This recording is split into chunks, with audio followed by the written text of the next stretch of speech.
है particles of matter attract each other. जो particles होते हैं ना मैटर के, वो क्या करते हैं, अट्रैक्ट करते हैं एक दूसरे को।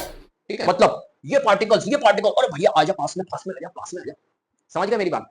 मतलब पार्टिकल्स जो होते हैं ना मैटर के, वो एक दूसरे को अट्रैक्ट करते हैं कि आजा मेरे पास, आजा मेरे पास।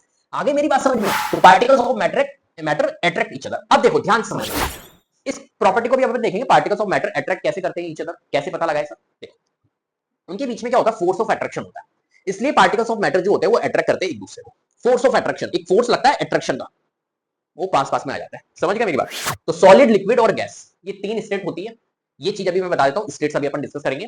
सॉलिड के अंदर जो होता है ना पार्टिकल्स, फोर्स ऑफ अट्रैक्शन बहुत ज्यादा होता है पार्टिकल्स के बीच में, जिससे कि क्या होता है, बिल्कुल पास पास में इसके पार्टिकल्स होते हैं। देखो यहां पर देखो, पार्टिकल्स बिल्कुल पास पास में, बिल्कुल पास पास में दिख रहा है। लिक्विड में देखो, लिक्विड में क्या होता है, थोड़े पार्टिकल्स दूर दूर होते हैं, क्योंकि फोर्स ऑफ अट्रैक्शन कंपैरेटिवली इससे क्या होता है हमारा, एक तरह से कम होता है, तो इसके पार्टिकल्स देखो थोड़े से दूर दूर है। और गैस के पार्टिकल्स जो होते हैं वो तो भाई साहब बहुत दूर दूर दूर दूर होते हैं, इसलिए तो हाईली कंप्रेसिबल होती है गैस, कंप्रेस कर पाते हैं अपन, क्योंकि इसके पार्टिकल्स जो होते हैं वो बहुत दूर दूर होते हैं। राइट, तो गैस के पार्टिकल्स बहुत दूर दूर दूर दूर, स्पेस बहुत ज्यादा है, क्यों? क्योंकि इनके बीच में फोर्स ऑफ अट्रैक्शन बहुत कम है, इसलिए भैया इसके पार्टिकल्स दूर दूर है, तो इसलिए कंप्रेसिबल होता है। The force is strongest in solid, तो फोर्स ऑफ अट्रैक्शन जो होता है वो सॉलिड के अंदर बहुत ज्यादा होता है, स्ट्रॉन्ग होता है। Right, less in liquid, liquid में बहुत कम होता है, और सबसे कम गैसेस में होता है, वीकेस्ट इन गैस।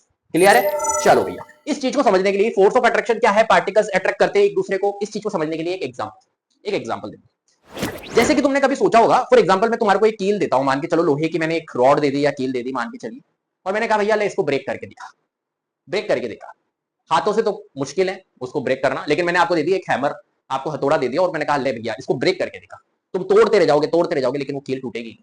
बोलो ऐसा होता है इनका, मुड़ जाएगी, आप मोड़ दोगे उसको, लेकिन वो अनब्रेकेबल है, वो ब्रेक नहीं हो पाएगी तुमसे जब तक उसको काटोगे नहीं। इसका मतलब क्या है कि यार उसके जो पार्टिकल्स है ना मेटल की, है ना, जो लोहे की चीज है, आयरन की जो नेल मैंने आपको दी है, उसके जो पार्टिकल्स है ना, उसके बीच में फोर्स ऑफ अट्रैक्शन इतना स्ट्रॉन्ग है कि वो तोड़, मतलब छूट ही नहीं रहे, वो और छूट नहीं रहे, तो इसकी वजह से वो अनब्रेकेबल है। लेकिन वही अगर मैंने चौक दी, फॉर एग्जाम्पल, दोनों देखो सॉलिड है, चौक भी सॉलिड होती है और आयरन नेल भी सॉलिड होती है। अगर मैंने चौक दी उसकी जगह पे, चौक जो होती है वो सॉलिड फॉर्म में होती है, लेकिन चौक तोड़ने की जरूरत ही नहीं, चौक को मैं ऐसे गिराऊंगा ना, उसमें वो टूट जाएगी, ब्रेकेबल होती है। क्यों? क्योंकि चौक में जो फोर्स ऑफ अट्रैक्शन होता है, चौक के जो पार्टिकल्स है उनके बीच में जो फोर्स ऑफ अट्रैक्शन है वो बहुत वीक है, बहुत कम है, इसलिए वो बिना दम लगाए टूट जाती है। बस ये बात समझ में आ गई, तो ये फोर्स ऑफ अट्रैक्शन की बात है। हालांकि है दोनों सॉलिड, आयरन नेल भी सॉलिड है, चौक भी सॉलिड है, लेकिन टूट रहा कौन है पहले? चौक। क्यों? क्योंकि फोर्स ऑफ अट्रैक्शन कम है, और फोर्स ऑफ अट्रैक्शन कम होगा तो वो अट्रैक्ट, जो इसके पार्टिकल्स होंगे वो थोड़े थोड़े से दूर दूर होंगे, ऑब्वियसली बात है। आयरन नेल में पार्टिकल्स बिल्कुल चिपके हुए हैं, तोड़ना मुश्किल है उनके बंध को, लेकिन इसके पार्टिकल्स बहुत लूज होते हैं।